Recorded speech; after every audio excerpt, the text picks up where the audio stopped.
He is Jalen Rose. I'm David Jacoby. We are Jalen and Jacoby. What exactly is it that we do, Jalen? We give the people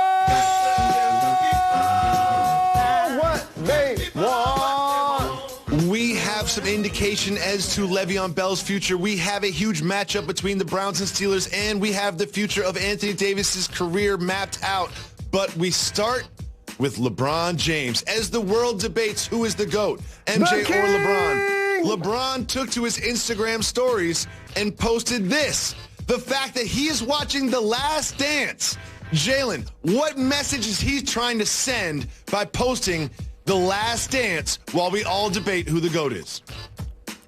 See, unfortunately for me, I was actually on that Indiana team in 1998 that Michael Jordan advanced by. I actually made a jump shot in that documentary. I actually did an interview in that documentary. You know what else I did?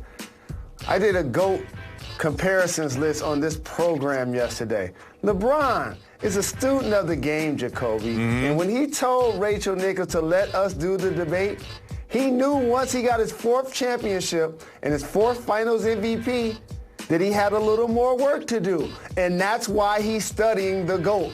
Michael, Jeffrey, Air Jordan. Because LeBron knows with the younger AD, they have a chance to get a couple of more. That now closes the gap between him and MJ. It absolutely does. And LeBron has showed his hand twice. Once off wax when he was teaching children, he said that he's chasing the ghost in Chicago. So he's acknowledging the fact that he is trying to catch up with MJ. And then after he won the championship with Cleveland over the 73-win Warriors, he said on the shop, on wax, on camera, he said that championship made him the greatest of all time. So he can act like he doesn't care about these debates. It's for us to decide. But he knows that he is very much a part of this, and that it is now neck and neck of who the greatest of all time is. But to take to Instagram stories and to show that you're watching The Last Dance. The Last Dance didn't come out in the bubble. The Last Dance has been out before the bubble. To do that sends a message and further stokes the flame. He's not interested in this conversation, but he is fueling this fire. Why do you think he is making us talk about this? And it's your opinion that he's second in the GOAT race. I still have Kareem Abdul-Jabbar and Bill Russell ahead of LeBron James. Winning this championship, I had him eclipsing Magic Johnson. He's a student of the game, Jacoby. He's immersed in understanding the legacy of all of these all-time great players. And he knows to get into that pantheon, he has a few more things to accomplish. So I appreciated him being a student of the game, getting back in the lab. Absolutely. And anyone that has seen The Last Dance knows it's a great way to kill time. Look at Michael Jordan here. Like, you talked about his grace yesterday. Jalen, what was it like to face off against the GOAT? See, the one thing about MJ, and I got to make sure, The Last Dance showed his tenacity and his killer instinct and his ability to be clutch when other people shrink under pressure. But you're watching the most elegant and graceful basketball player to ever do it. That's why we're still wearing his shoes 20, 25 years later. That's why his bald head, his trademark tongue wag is iconic. When the last time you seen somebody play with their tongue out, Jacoby? When was the last time you seen that happen? Never. I've never seen that. I was standing in front of this dude, and I was like, you know what? I might swat at his tongue. I thought about it for a second. I was like, is that nasty? Is that defense?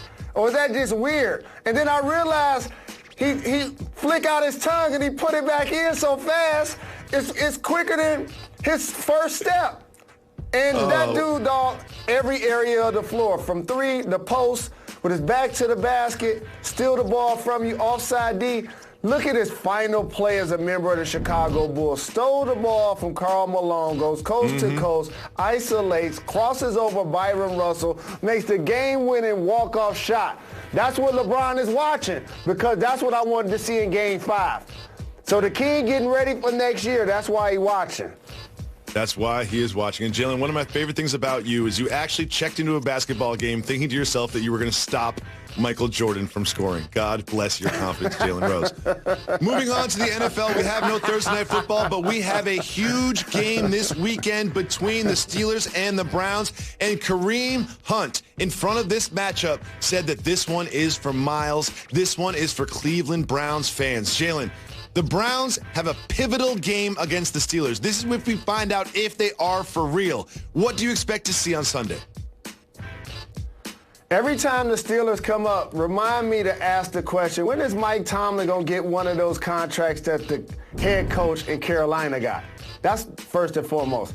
Second, as I look deeper into the Browns team and the construction of it, Jacoby, the strength of their roster in a lot of ways is their offensive and defensive lines. It's not beautiful to watch, but they pushing people off the football. And when Chubb was playing along with Hunt, they was running all over whoever was in front of them. And then all of a sudden you get reverses for Odell Beckham and you unlock all of the weapons that you have. And so don't be surprised, Jacoby, if they're hovering 10-win team. And I know so many people that love the Browns, including B-Lo, that's going to be watching this show, that work for our network, that's going to be surprised that I'm saying a team with Baker Mayfield under center is going to win 10 games possibly this year. But looking at their schedule, I've figured something out about this squad and watching them play, in particular since Odell and Mayfield got there. They're a squad that does a great job of front running. And so, because they're a lot more talented than the people that they face. And if you look at that schedule, I see the Jaguars, I see the Giants, I see the Jets. Those chances to get dubs. And so don't be surprised if Cleveland outplays expectations this season like people anticipated they should have when they first put this group together. Baker Mayfield and Odell Beckham and the stars they have on offense get so much attention, but I want to give some flowers to that man, Myles Garrett, who Kareem Hunt is talking about. He is number 2 in double teams, number 2 in sacks in the league, and number 1 with 23 pressures this season so far. Myles Garrett is in the kitchen of every quarterback that he plays. He is truly living up to those expectations that he had coming out of the draft. If you're watching the Browns and you're not paying attention to Myles Garrett, then you are missing out. Only J.J. Watt gets double-teamed as a defensive end more than him. Jalen, we have a guest on the program today. We're going to be joined by a man who can see the future, a true real-life oracle. Rose Stradamus joins the program. I want to thank Rose Stradamus for coming through, because what Rose Stradamus has the ability to do is to see things before they happen. He can forecast the future, and Rose Stradamus has set his sights, his seeing powers, on a gentleman by the name of Anthony Davis. Rose Stradamus, what do you see in the future for Anthony Davis? Anthony Davis, a champion, a terrific athletic performer, a guy that's going to hover around 30 points and 12 rebounds, a couple of blocks, a couple of steals. Gets a chance not only to defend his back-to-back championship, but gets a chance to play as long as LeBron is playing at an MVP level. So he's going to sign short deals, Jacoby, just like LeBron was doing earlier in his career. And he has Rich Paul, the perfect person to navigate this. Sign a 2-and-1, sign a 1-and-1. And then when it's time for LeBron James to ride off into the sunset, and/or when Bronny gets to the league, Anthony Davis going to go home. And he's going to try to deliver a championship to his hometown like LeBron wanted to do in Cleveland. Interesting. So you have Anthony Davis joining the Chicago Bulls later in his career. Is that correct, Rose Stradamus?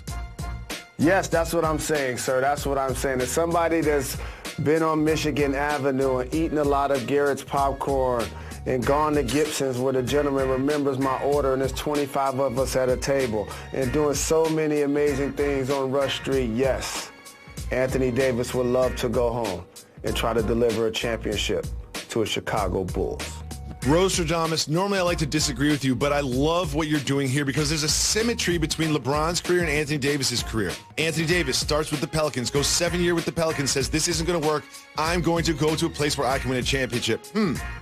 Doesn't that sound familiar? That's right. LeBron James started in Cleveland, went 7 years, decided he needed to go somewhere to win a championship, goes to Miami, wins a championship or two, like Anthony Davis may, and then decides, you know what? I'm going to go to my hometown and try to bring a championship there. So he goes back to Cleveland. That's exactly what Rose Stradamus is predicting Anthony Davis to do. And I feel like if I'm Rich Paul and that is the plan, you can just say, look at LeBron's career. Would you like this? And Anthony Davis, if I'm him, I say, yes, Mr. Paul, I absolutely would. Roaster Thomas, I love your prediction. You're making a lot of people in Chicago happy because I would love to see Anthony Davis team up with my guy, Jacoby White, in the red and black with the Bulls.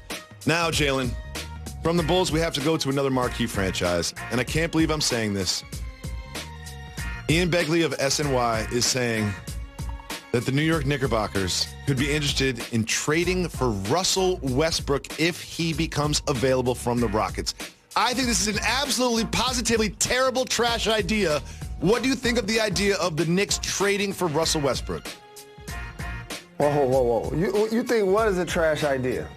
Trading for Russell Westbrook as the Knicks. The Knicks do not need to trade future assets for a superstar. The Knicks need to rebuild like every other franchise in the NBA needs to. What they don't need to do is leverage their future to become a 7th seed in the East and lose in the first round with Russell Westbrook. They do not need to do that. People will be going to MSG regardless. Please take advice of every single team in the NBA. Do not trade for a superstar if you are the Knicks. Build and draft and develop players. Do not trade for a superstar. Please, Knicks. Please. Mr. Rose, your thoughts. Family, let me teach you something. All Please trades do. and players in certain scenarios aren't created equal. And if you're a team like the New York Knicks, I want to ask you a straight-out question. I like the young core that they have as it relates to being guys that have a chance to play a long time in this league. And depending on how R.J. Barrett develops, he has all-star potential. Still need Knox to develop. You need Mitchell Robinson to continue to grow. He can be a lob guy that blocks shots. I know what you're talking about. However, Jacoby, you don't have a marquee name. And when you're playing on Broadway, that's what you need. That's what Russell Westbrook is going to give you. If I walked into a room right now and looked at all 15 of those players, I would say, I'd rather have Russell Westbrook than all of these guys. Of course. That's your starting over point. That's your opportunity to. And people are going to pay to come and watch him perform. I don't use this term a lot, Jacoby. In today's game, Russell Westbrook is a superstar. Let me say that again for you. He's a superstar. And he's going to be the kind of person that galvanizes the audience at MSG if he was playing for the team. And I know people remembering him playing in the playoffs last year, playing some 4, playing some 5, playing hurt, playing with Harden, playing off Harden. But when you put the ball in his hands in the Eastern Conference, he averaged a triple-double in the West with 20s and 15s and 15s. You put Russ in the East? Dog, if you don't want it, don't waste your time. I looked it up and down, said, I'll take her. Jalen, we have some information. We have some information about who could be the coach of the Rockets. We have some information about the Dodgers' resurgence in the playoffs and much more. Coming to you live from Pier 17 at the South Street Seaport and brought to you by Chase. Welcome back to Jalen and Jacoby. Jalen, I have no idea why we do this, but every day we give you the steering wheel and you decide what we discuss in a segment that we call Keep It Moving. Wu-Tang!